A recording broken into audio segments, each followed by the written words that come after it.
book lovers, it is GSwiz here, and I'm here today to talk about my TBR that consists of dark and taboo romance.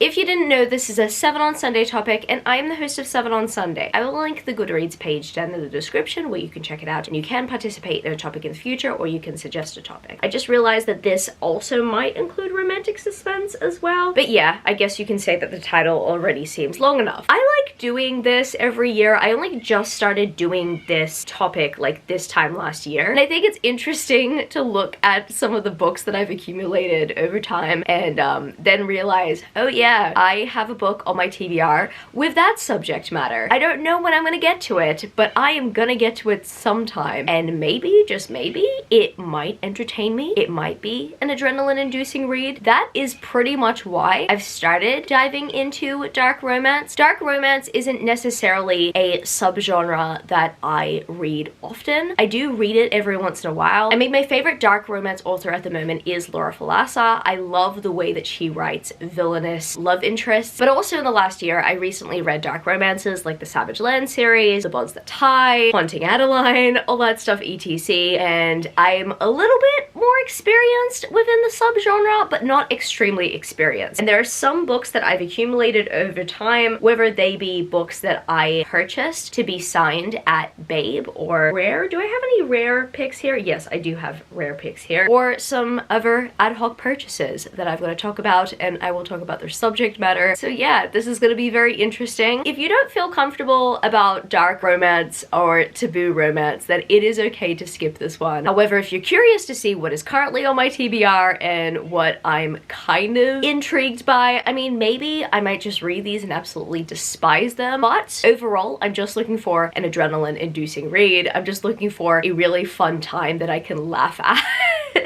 Or just, I don't know, a book or a series to pull on my heartstrings in a different kind of way than the wholesome way, you know? If you're curious about that, then you can stick around. I guess without further ado, let's get straight into this TBR. So I have noticed that Pam Godwin is a very polarizing author here in the book internet space. I actually saw a few booktubers do negative reviews about Knotted. I have not watched them because I want to go into this book forming my own opinion, but pretty much I received Knotted in my monthly Fabled, and then I purchased the rest of the series because I actually really do like these naked hardbacks. They are very pretty, but this is essentially a cowboy BDSM romance, and I have barely read any cowboy romances in my life. However, I'm not gonna lie, I'm kind of curious about how different authors write BDSM themes. I also do want to give a shout out to Sea of Ruin by Pam Godwin. That is actually the book I want to read the most by Pam Godwin, but I don't have a copy of that book. I do want to read it. I think I've put it on my wish list, but I don't know why. I think I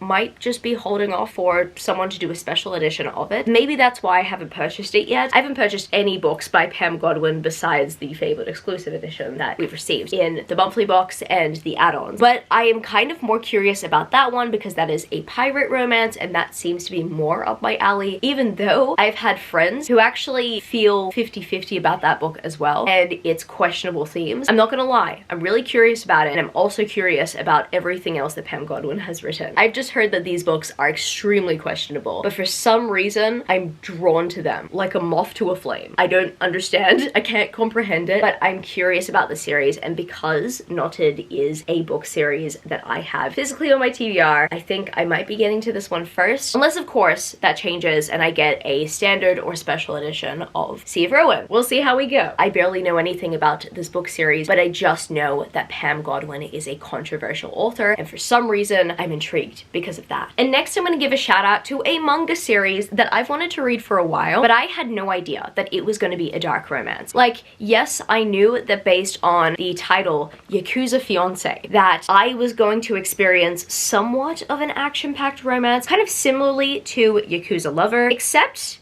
The difference between Yakuza Lover and Yakuza Fiance is that Yakuza Lover is actually a very wholesome romance. Like, we are following a college girl protagonist who falls in love with a Yakuza boss, and the Yakuza boss is absolutely precious to her. They're just so precious to each other. This is quite the opposite story. So we have our protagonist who is pretty much sent off to be married to this guy who's in the Yakuza, and he's a masochist. Okay, I kind of jumped to a conclusion there. They essentially don't feel chemistry with each other because they feel as if they're walking on eggshells with each other for some time, but he wants her to step on him.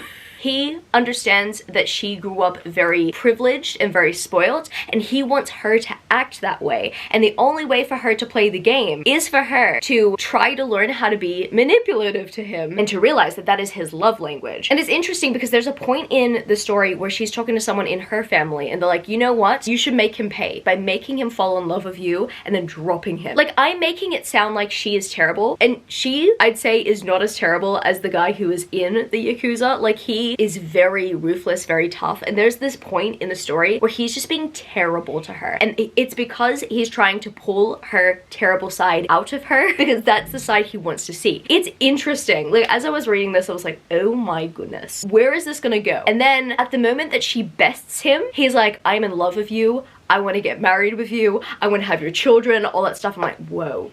Okay, you did a 180 so quickly. I've only read the first volume and I cannot wait to continue on with the rest of the series. I know that the rest of the series is gonna be like pretty dark based on what I've seen here, but this is just pure setup. It is most likely gonna be very different from everything else I've placed on this TBR, but I am definitely very much looking forward to the ride. And the next book slash series I would love to read is a Sophie Lark series. I have a few Sophie Lark series I want to read, but here I have the Sinner's Duet, or at least the first book I'm holding up is There Are No Saints. This one only recently intrigued me because I just picked this up and I realized that there are illustrations throughout these two books, and for some reason those illustrations grabbed me. Like, I really wanted to read the Kingmaker series by Sophie Lark initially, and then I wanted to read the Brutal Prince series. I don't actually know what that series is called. So essentially, the Sinner's Duet was at the bottom of my priorities, but now I think that this book series has kind of like gone up in my priorities, especially because it's a duet. I know I can finish it sometime soon, and I don't know, I think flicking through the illustrations in these two books really did intrigue me, and they did kind of motivate me to pick this series up sooner. So I am planning to pick the Sinner's Duet up sometime. I believe this is a mafia romance, and I believe that Sophie Lark specializes in mafia romance, and I mean, you know, based on this and me talking about Yakuza Lover, I think you guys are starting to notice a pattern in the things that I like to read. I'm starting to get into mafia romance, but really romantic suspense. It's just something that I find very intriguing. I love a high stakes situation. And if we are not placed within a fantasy world where there are obviously higher stakes, and if we have a romance that is set within the real world, I kind of just want to read something that is going to bring me to the edge of my seat, and I think that Sophie Lark's books have the potential to do that. I've not yet read any of them, but I currently own this series and her Brutal Prince series. I'm so looking forward to reading her books, but I am putting the Sinner's Duet here because it's mafia.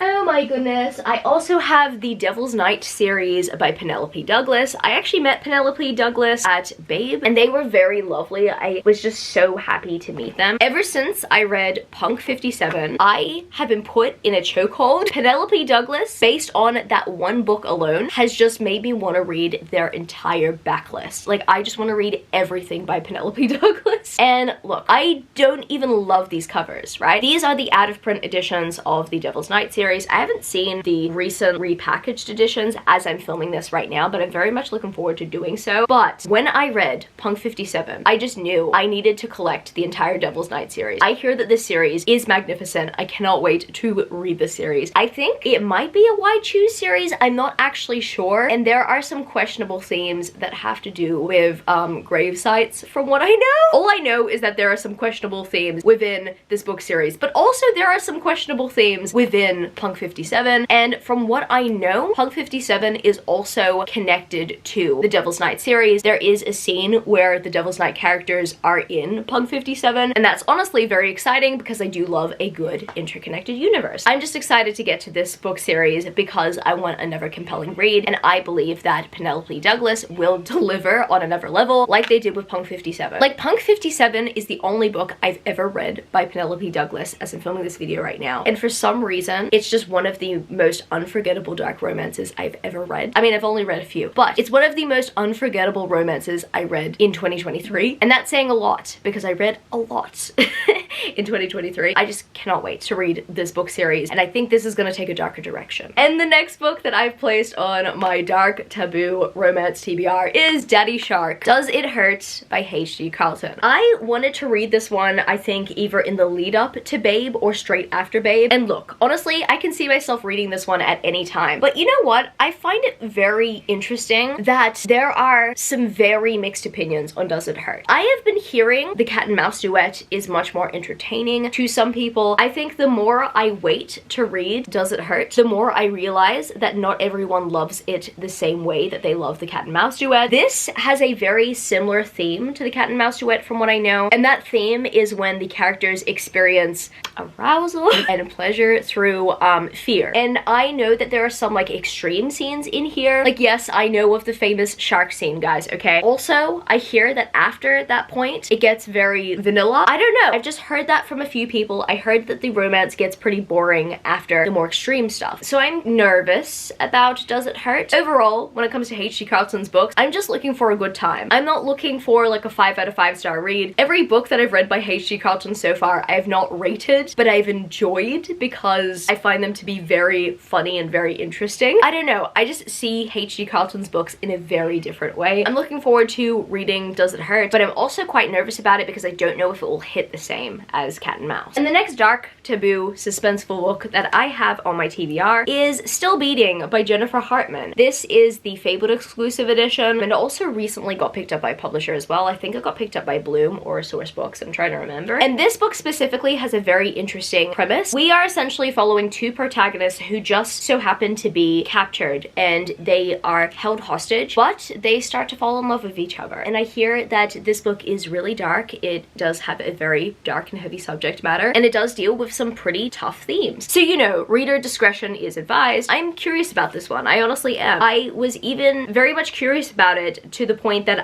at first I actually skipped this box because I wasn't a big fan of the Twilight pick of the month, and then I went back and purchased this book because I just so badly wanted to read it. So I'm just curious about this one, honestly. I don't know how this romance is going to blossom, but I've just heard absolutely great things about Jennifer Hartman's books, and the fact that she got picked up by a publisher based on everyone's love for this book very much intrigues me. So I'm very much looking forward to reading this one. I know nothing about it besides the premise. I don't know much about the story's themes, but we'll see how I go with Still Beating. The next two books have very questionable themes and definitely fit the taboo side of this video. Okay, so first of all, I have Mine by A.K. Rose.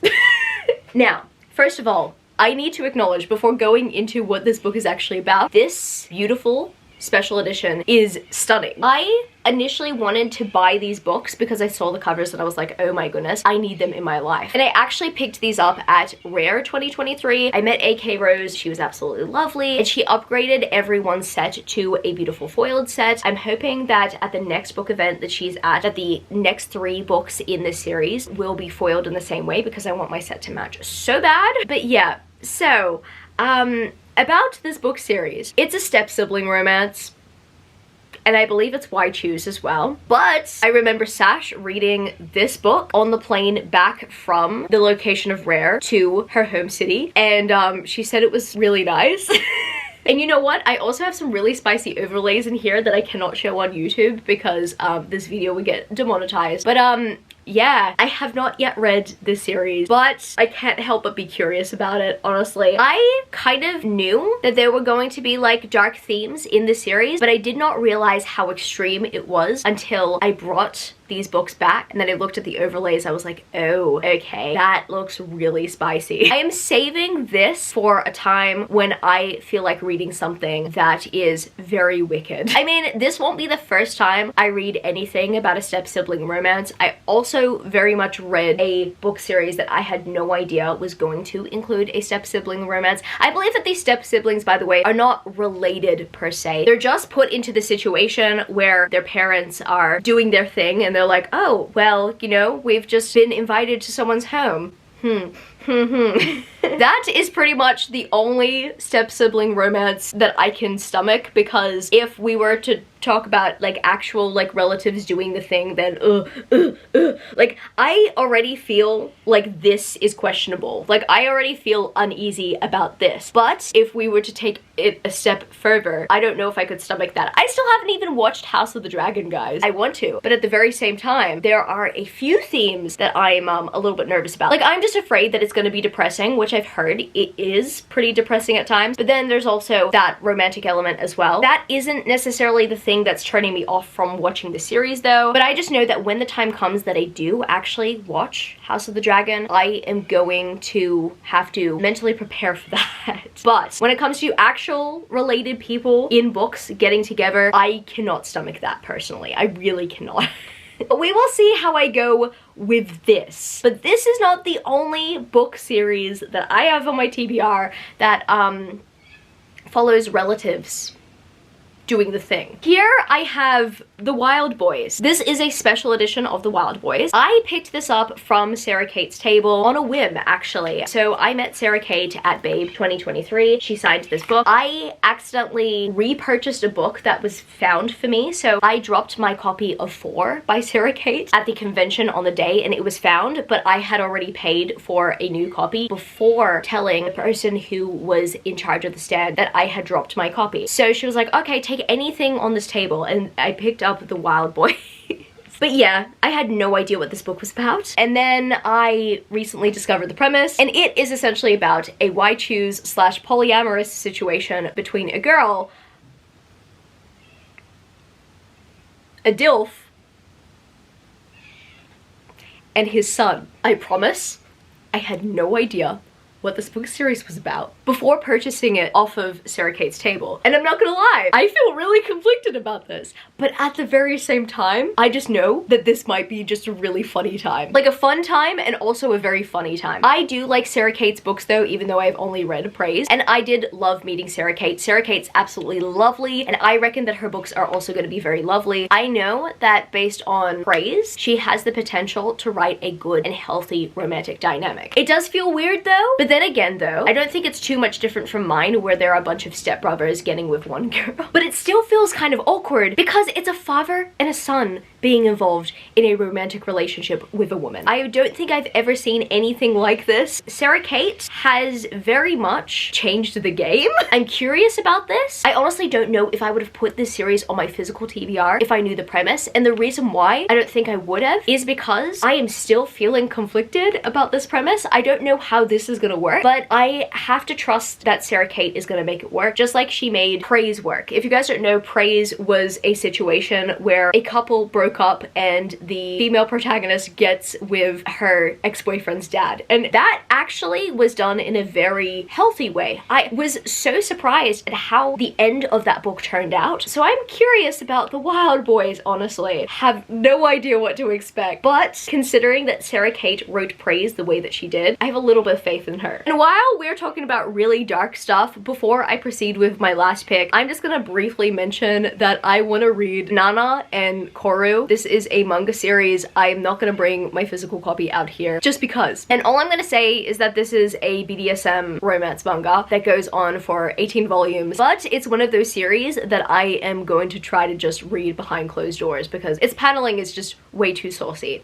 But yeah, moving on. The last dark, taboo kind of and suspenseful romance that I've placed on this TBR today is Silver Tongue Devil by Stacey Marie Brown. This right here is a palette cleanser, probably, compared to the last few picks that I've just mentioned. And the reason why I've placed this book and this series within this TBR specifically is because Savage Lands, as much as it does not appear to be a dark romance, it very much is a dark and morally grey romance that gets toxic at times. But as I always say, it's a train wreck that you seriously cannot look away from. And I think that Silver Tongue Devil is going to be that for me. This right here is also a pirate romance, so I think it might have Sea of Ruin vibes, but I don't know much else about this book series except for the fact that it is set within the world of Savage Lands, but I believe that it's a Savage Lands prequel. It takes place within the early days of the universe. I believe that there's a timeline in this book that shows me when everything happens. Actually, I see here, I think in the middle of this timeline is when this book starts. starts because I see the protagonist or the love interest name in the prologue here, so I think it takes place sometime before the Savage Land series, and according to this timeline, Savage Land starts here. So I very much appreciate that there is a timeline here in this book to kind of indicate when this series takes place. So this is technically a prequel to Savage Lands, and knowing Stacey Marie Brown and the way that she writes romance, I just know that this romance is going to be questionable at times. I know that it's going to be heartbreaking. I know that it's going to be toxic, but I know that I will not be able to help myself in rooting for these two and their happiness. And also, I believe that this book series is going to explore more dark themes as well. There are definitely going to be very violent situations, considering that we are within the world of the Savage Land series, where there's corrupt forces and just like a lot of power, depending on the characters that we are following and if there are fae involved or other magical creatures. Yeah, overall, I'm just very excited to read this series. It's definitely probably a palate cleanser compared to some of the other books and series that I've mentioned in this video today, but I reckon that it is going to be dark, suspenseful, and really enjoyable. I honestly reckon I'm going to be reading this at the edge of my seat because I just trust that Stacey Marie Brown is going to make me feel that way. So I guess that's going to be it for this video today, book lovers. If you happen to stay till the end of the video, leave me the black heart emoji because, yeah, some of these were just really dark. And if you happen to enjoy this video, don't forget to give it a thumbs up and subscribe to my channel if you haven't yet already. Join the amazing community of book lovers. And also, I have social medias. I'm at gswizzelbooks on Twitter and Instagram, and I'm also at Goodreads. That's www.goodreads.com/gswizzle. And finally, I'm at TikTok. I'm at gswizzle on TikTok if you want to follow me there for some bookish content. I love you, book lovers, and I will see you later. Started out with half and I flipped it in a double. Started out with half and I flipped it in a double.